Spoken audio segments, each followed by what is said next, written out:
So today, my brother and I went to Tavern on the Hill in Duluth as part of our project to look for the perfect Bloody Mary. Now, in that regard, we've been to 4 different places, comparing them, trying to find a baseline. And in short, here's what we found. Beats Luce is the best. Boat Club is the worst. Then there's Tavern on the Hill in the mix. And where else did we go to, Al? Chester Creek. Chester Creek Cafe. Thank you. Now, and from there, we're going to branch out, obviously. But what we found is Tavern on the Hill, not the worst. And so this morning, we're like, where do we go for Bloodies? And we're like, let's just go to Tavern on the Hill. And had sort of a less than optimal experience because it's not just about the Bloody Mary and the quality of it. It's about the total customer experience. And so to get to Tavern on the Hill, we have to drive past the Chester Creek Cafe. And obviously we see it's overrun. There's a line out the door. Looks like there's plenty of outdoor seating, but you would still have to stand in line for 20 minutes. So we're like, yes, skip that. So we proceed to Tavern on the Hill. Hungover, okay? So really kind of counting on a Bloody Mary to take the edge off, right? High as fuck. So we get there. We got to stand in line for a couple minutes behind a posse of what looked to be, a church ladies knitting circle. And so they get seated first. And we know when they open the doors at 11 at Tavern on the Hill, which is frankly a strike against because I can get a Bloody Mary earlier almost anywhere else in town. So, Luce, we're used to rolling in there at 10 a.m. Boat Club, they got their restaurant is attached to a hotel, so they have to be open all morning. You can get one there. And but Tavern on the Hill for some reason opens at 11. So already it's like, all right, I've waited an hour longer than I have to get this Bloody Mary. So I'm counting on it being adequate, right? So we still have to wait a minute, even though we're literally the second party there. We still have to stand there for a minute because they have this weird hostess system where there's really no hostess, just each wait person comes up. They kind of circle by and pick you up if you're waiting. So for some reason, even though we're super early, we still have to wait. We say we want table for 2 outside, right? It's just me and you. Me and my brother out. So this party of knitting ladies has been seated in the middle of the patio, and we're also there specifically for outdoor seating. And the wait person seats us essentially right next to them, or tries to sit us right next to this knitting circle. And I say, hey, can we sit over there, like over in the sun or whatever? Like there's all this space. Why do we got to sit right next to these, to these church ladies? And it almost seems like, like when you're in an empty movie theater and someone comes and sits right next to you, like you have all this space. Like the customer experience should be sort of like I'm there first. Why can't I sit anywhere I want? Now, granted, I know that's not how restaurants operate. And the wait person goes, well, we don't have a server for that section. And I'm like, still, you're crowding us into this giant open space, And so she was like, well, I'll go see if that's okay. And she runs off. And I was like, let's just go sit where we want, and make them deal with it. Like, I just wasn't happy, with it. Like, so we sit where we want, and she comes back, and I'm like, can you accommodate us here? And she goes, yes. But already I'm like starting to get pissed off. You know what I mean? Like, I'm rubbing against the grain. Like, the system is not satisfying me, Like, I feel like you have this big patio, and you're advertising brunch with a big picture of Bloody Mary, Like, come here, and then immediately you try to sit me at literally the worst table on the patio, okay? Which is still better than any seat inside, but I'm still like, can I please get fucking Sunbeam, you know what I mean, or something? I don't want to sit next to this table of old ladies, or anyone. So, and then as we're sitting there, over the next hour, the tables start to fill in, and I see people who got there later than me sitting where I actually wanted to sit, which is way over here, So, that's my problem with the system. Okay, I can't blame the wait staff or anything, but maybe there's nothing that can be done about that. So we order a cup of coffee, whipped cream, Bloody Marys, and the wait staff brings the coffee first. I immediately notice the cream cup, although it feels cold to the touch, it's in like a metal cup, it still has a bit of crusty milk on the side of it, so it's not thoroughly cleaned, right? It's been reused without being cleaned between, and I just know this from a food service perspective, like just noticing it, I shouldn't notice anything, but still, I pour out the other side of the thing so the milk doesn't flow past the like crusty bit.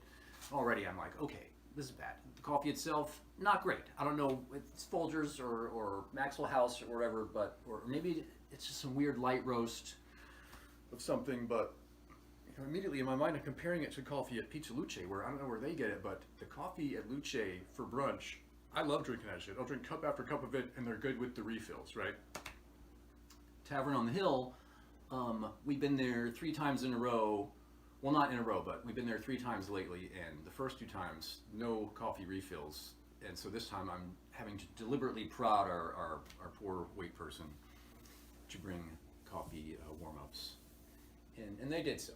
So that's great. But still, I'm having to go out of my way to get like essentially standard service, The Bloodies then arrive, and they don't have salted rims, right? It takes me a second to notice, but I'm like, what is wrong with this?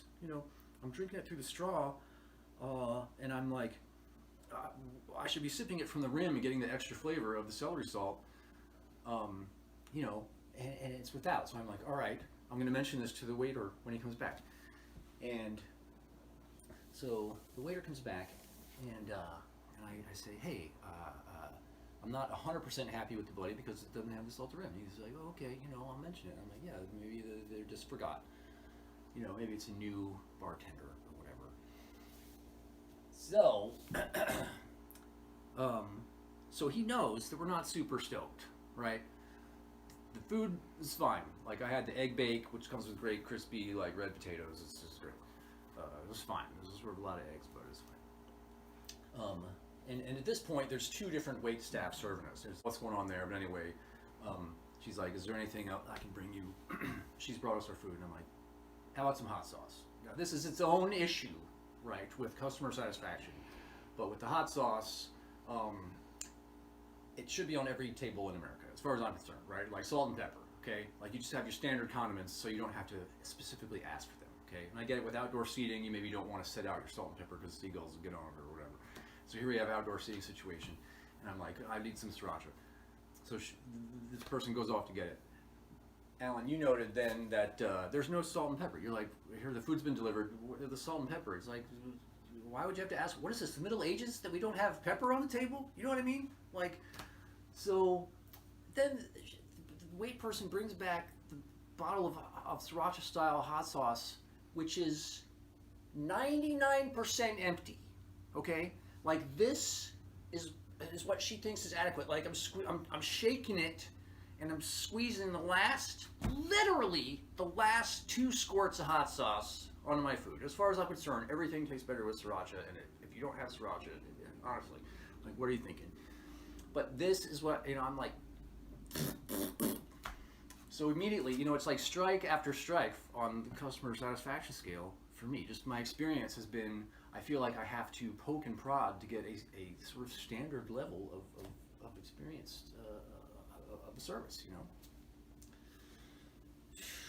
Okay, like, to be clear, it's not about the staff, because I think it's about, it goes up to the top, because if you want to have a place that people return to, they should have, your customer base should be able to expect the same level, the same thing every time they go.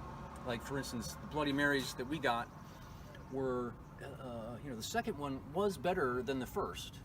Like, it had more tomato juice in it. But that too then signals that it's uneven. Like, within the same hour that we were there, we got the same drink, and they were different each time. And each time lacking the celery salt, obviously. But so that tells me that when I go next time to Tavern on the Hill and order a Bloody Mary, I really don't know what I'm going to get. And that's a problem. Like, I should be not only getting the same thing each time, you know, unless you're switching up your menu or whatever, but you know, then new menu should be, you know, the new ingredients should then be stable over time. Like what that tells me is you're skimping on training, you're probably skimping on wages, you know, and for whatever reason you're out of celery salt, even though I know there's some within a block of you. So that tells me that the person doing the buying is higher up, and you know, whatever management's happening, and possibly like it's about the corporate structure and attitude. Like obviously, if you're skimping on wages and training, your customer experience is suffering. I'm less likely to go there in the future. You know, that's the situation. And then it's slightly plastic anyway. The view is the street. Like I do love the patio, the open air patio. But the view is not great. So if your Bloody Mary is suffering, I'm then more likely to go to Chester Creek, even if I gotta wait in line, God forbid, because their Bloody is killing it. Okay? I would say it's not as good as Luce's, right? But it's solid. It's solid. It's red as a motherfucker. I know what I'm gonna get every time, because I think they must be paying and training they bartenders better, because they care and they're invested, and it's about. So now, you know, as long as I'm talking about the boat club, boat club's great because it's always open. It has to be open. It's a hotel, so even if it's snowed in, they're all in there like cannibalizing each other, but the bar's still open. So very reliable for that. And this Bloody Mary has been a saving grace on such mornings, brunch style. That said, they got posters up throughout the Fitkers Mall where they are, and you see they're advertising their lobster Bloody Mary, but the Bloody Mary mix, you can tell, is like a solid red, right? Like there's very little translucence happening there, so that's what they're advertising. But their standard Bloody Mary mix is essentially too translucent, so they're sort of whispering the word tomato juice over the thing, and it takes some color off of that, but it's been inadequate. And so my feeling is a watered down kind of vinegary Bloody Mary mix is the enemy, because you're skimping on quality, and especially if you're advertising, you know, like I know not ordering the lobster Bloody because those are $20, but I still want your sort of house mix, and I always order it with the spicy house. You know, you got peppers soaking in vinegar in a giant vat there, in vodka rather. So that's what I get. I'm getting the spicy kind, so it should be more flavorful if I'm ordering it with extra, you know, with the peppery house stuff. I'm expecting flavor. What you get, especially if it's a light color mix, it doesn't have the flavor. So, and that's where Luce truly excels, not just because it's a self-service situation where you get to load it up with all the snacks you want, which is dynamite. Okay, I don't care what I'm paying. Like, if you get there early enough, you can still catch the blue cheese stuffed olives, which is the hands down greatest Bloody Mary ingredient, you know, of all time. And they have minced garlic that you can just dump in by a spoonful. I mean, every Bloody Mary is a fucking health tonic. You know what I mean? So it's Luce hands down. And not only are you loading it up with snacks, but the mix itself is meaty. And I don't mean it has meat in it, but I mean it. You know that you really should get it with a knife and fork, because it's tomato juice, which is the situation. That's what you want, and you get your choice of mild, medium, and spicy. Of course, I always get the spicy, and I always order it with pepper vodka, which really I should be doing anywhere anyway, because if your Bloody Mary mix is falling down on the job, maybe the pepper vodka, can help pick up some of the slack. I mean, and there's your free Bloody Mary tip for the day. But as I say, we're searching for the perfect Bloody Mary in Duluth, Minnesota, and so far, it's at Pizza Luce.